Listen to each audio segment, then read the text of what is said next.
बच्चों, तुम्हारा प्रकाश छाया एवं परिवर्तन चल रहा था, उससे आगे देखेंगे आगे क्या क्या है तुम्हारा। ठीक है ना। हम बात करेंगे परावर्तन की। किसकी बात करेंगे? परावर्तन की। परावर्तन की अगर आपको परिभाषा लिखनी है पेपर में तो आप कैसे लिखोगे? किसी समतल सतह से टकराकर प्रकाश के वापस उसी माध्यम में लौट जाने को परावर्तन कहते हैं।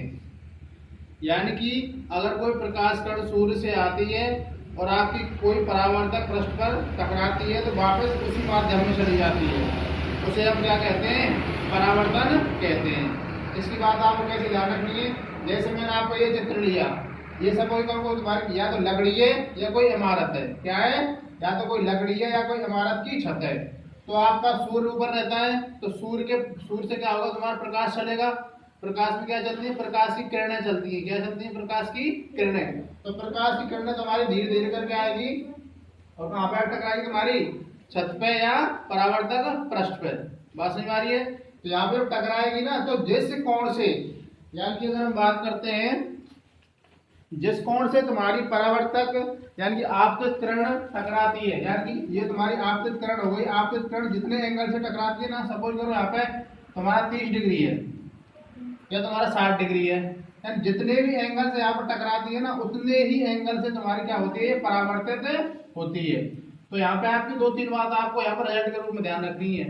अगर कोई प्रकाश किरण अगर आपके किसी भी परावर्तक पृष्ठ पर टकराती है तो आपतित किरण का कोण यानी आपतित किरण की जा बराबर होती है परावर्तित किरण की जा के, यानी परावर्तन कोण के बराबर होती है। अब देखो यहाँ पे आपको 2-3 बात इसमें से रिजल्ट के रूप में निकल के आती है। पहली बार बात करूँ आपको, आपतन कोण जो होता है ना, आपतन कोण का मतलब होता है किरण का आना। आपतन कोण का मतलब क्या होता है? किरण का आना। और परावर्तन कोण का मतलब होता है किरण का टकरा कर जाना। तो आपतन कोण का मान परावर्तन कोण के मान के बराबर होता है। मतलब प्रकाश किरण जब आती है वो और जो जाती है उसका जो कोण का मान होता है वो क्या होता है? बराबर। क्या होता है? बराबर। दूसरी बात आपको क्या ध्यान रखनी है? आपके आपतित बिंदु, परावर्तित बिंदु और अभिलंब तीनों के बिंदु एक ही होते हैं।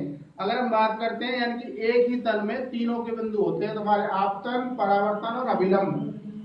देखो अभिलंब का मतलब होता है 90 डिग्री। क्या होता है? 90 डिग्री।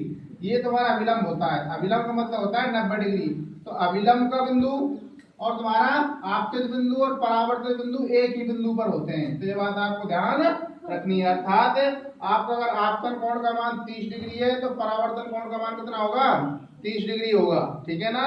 और आपका अभिलंब बिंदु, परावर्तन बिंदु और आपतन बिंदु कहाँ पे होते हैं? एक ही तल में स्थित होते हैं, एक ही बिंदु पर स्थित होते हैं। ठीक है भाई। बाकी नेक्स्ट